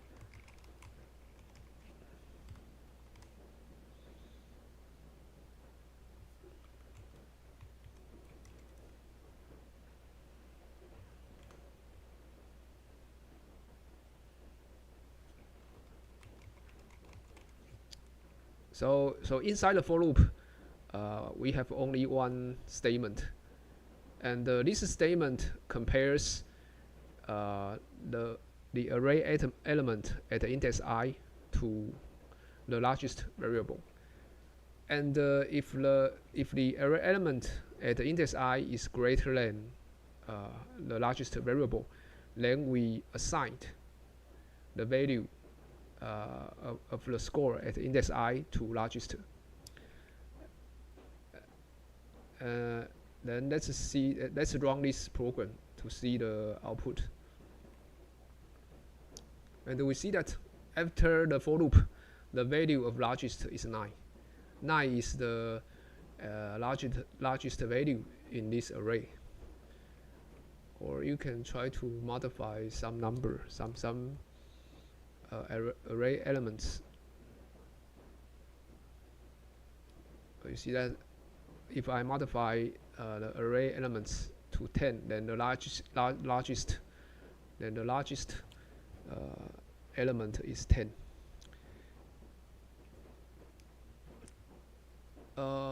This piece of source code has some problem. The problem is that we need to determine the initial value of largest.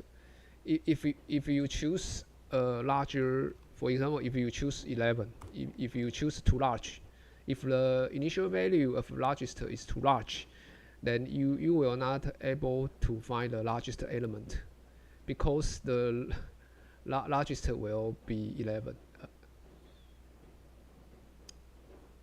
So it is important to choose the proper initial value of this largest. What is worse, if you do not initialize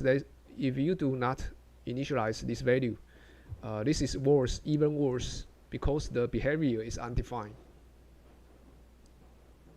Sometimes it can find the largest one, but sometimes outputs the wrong value. So this behavior is undefined. Its value is undefined.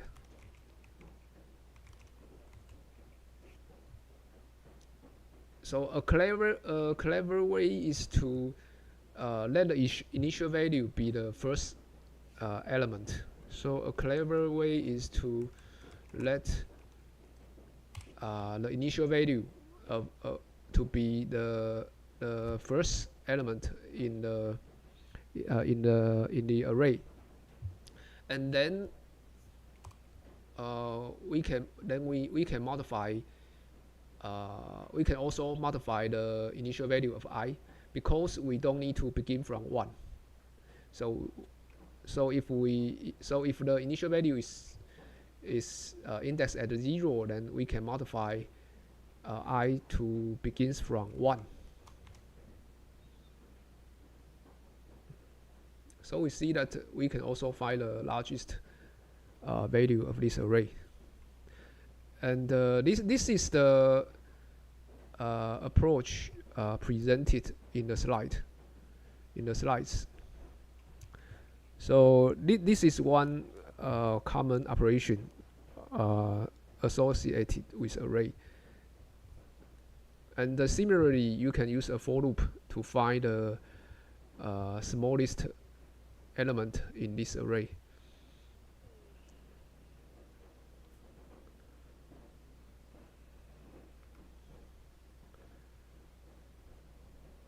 One major array pitfall is the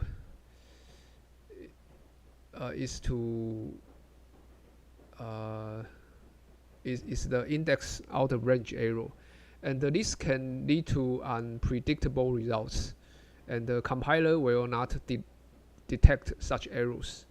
So index out of range is hard to find and hard to detect, because your program might show no error messages, so you don't recognize your program has index out of range.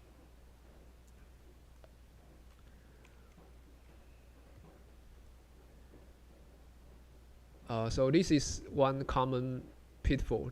You declare an array whose size range is 12, and you let the index range you let the index to be 12.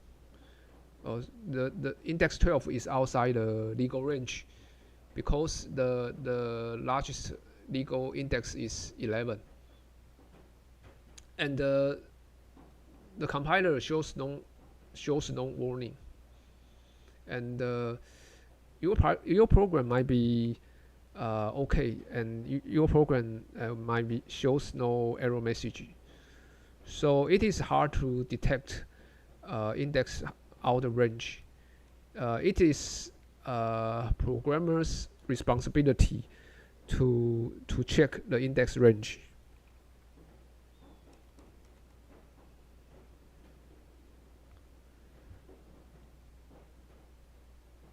And I also introduced use naming constants.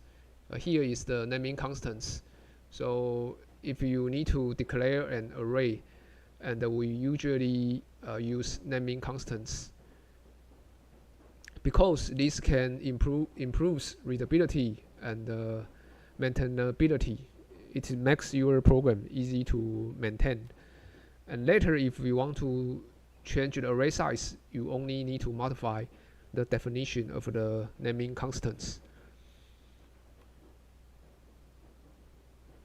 And if you want to access the last element, you need to the last index, and the last index is array size -1. So it is convenient to use naming constants.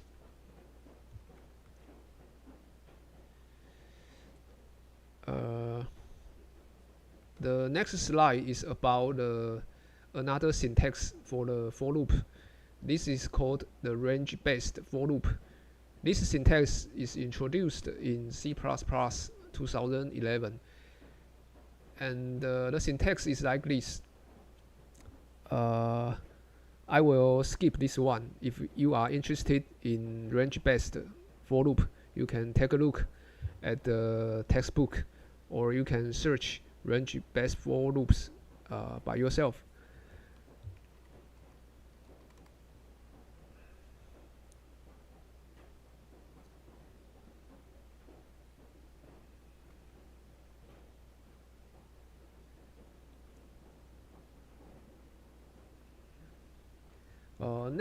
Next I will discuss about readability. the readability of your source code. Some program, some students write code like this.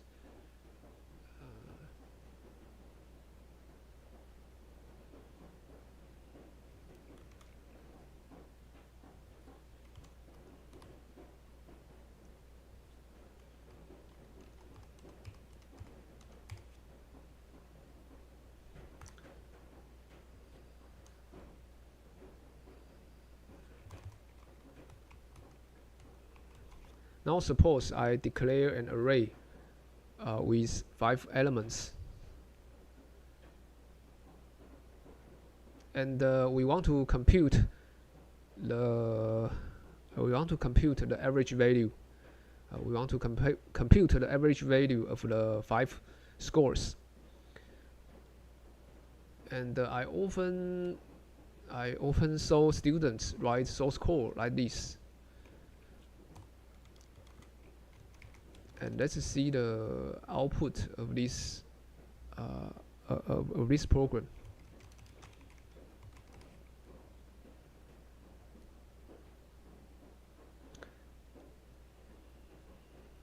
Also, here I should use float because we want to compute the average. So here I should use float. Oh, sorry. Float. I should use S should be float.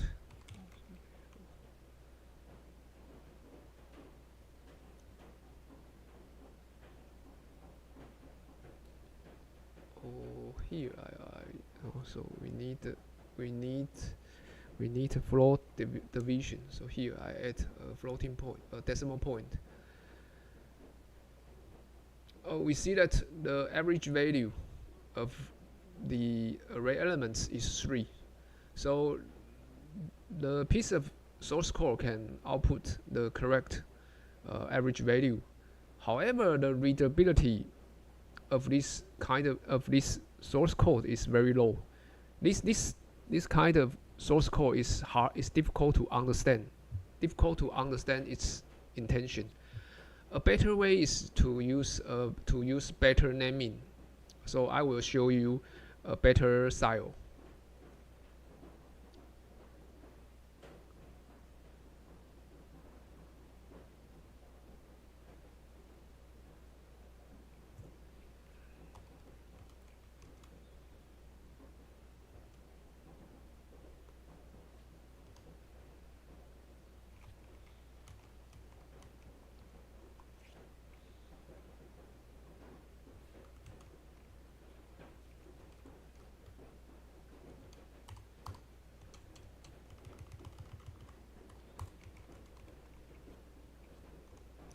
So below are better style.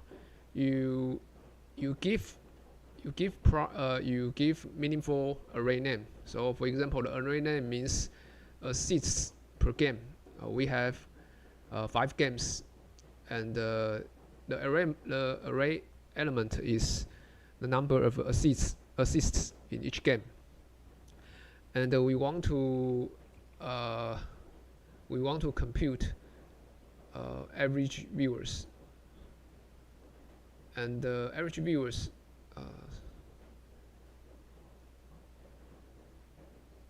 so average viewers is the assists per game divided by matches per season. So let's see the program outputs.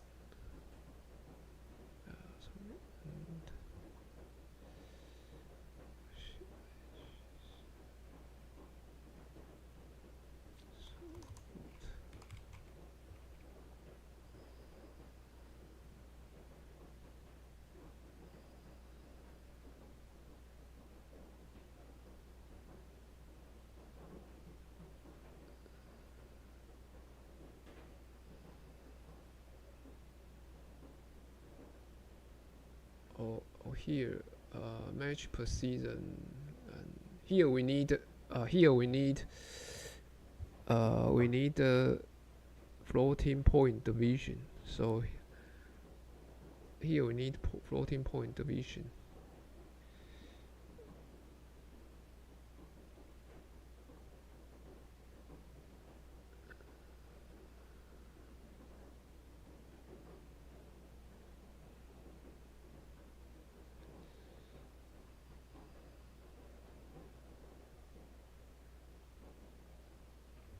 So I run this program again. So this is 3, and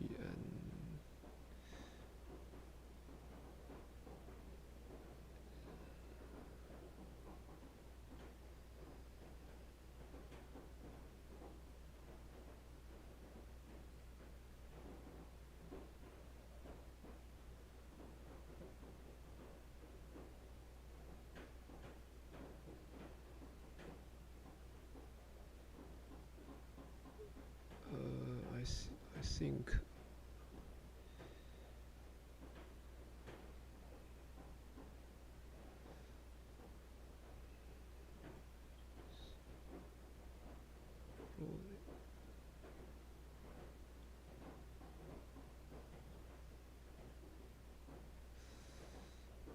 so.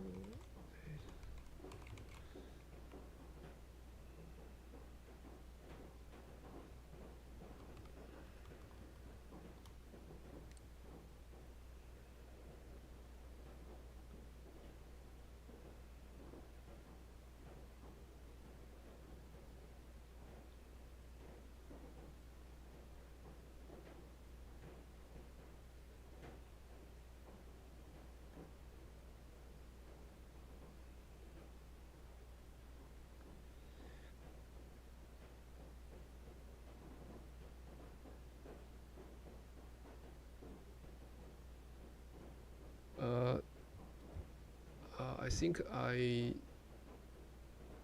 need to modify this example, and also we can print its value to see what happened. So we can print its value to see what happened. So we see its value is 0 inside in each iteration. And why this is 0? Because 1 divided by. Oh, so I need to change its data type. So we see that I need to change its data type. Otherwise, because this is a floating point and this is an integer, and if you assign floating point to an integer, some precision is lost. So if you assign 0.6 to an integer, then 0.6 will be discarded, and 0 is assigned to this integer. So here I need to change the data type.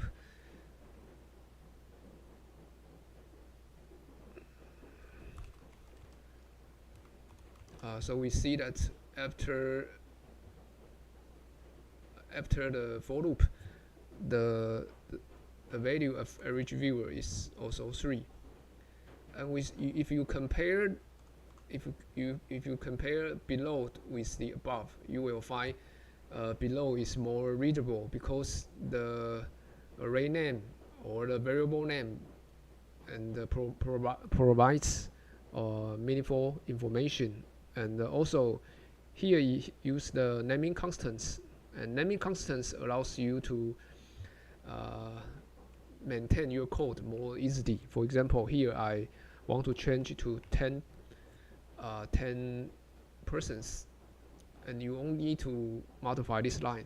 However, if you use the above, you need to modify the array size in many places.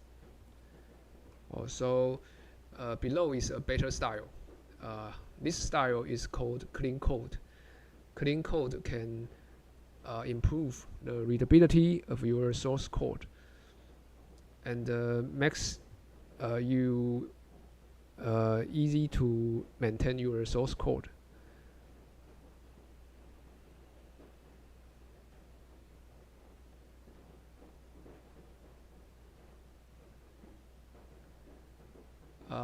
I think today's class is over, and we can stop here.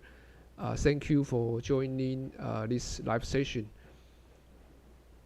And later I will upload this video to the course website.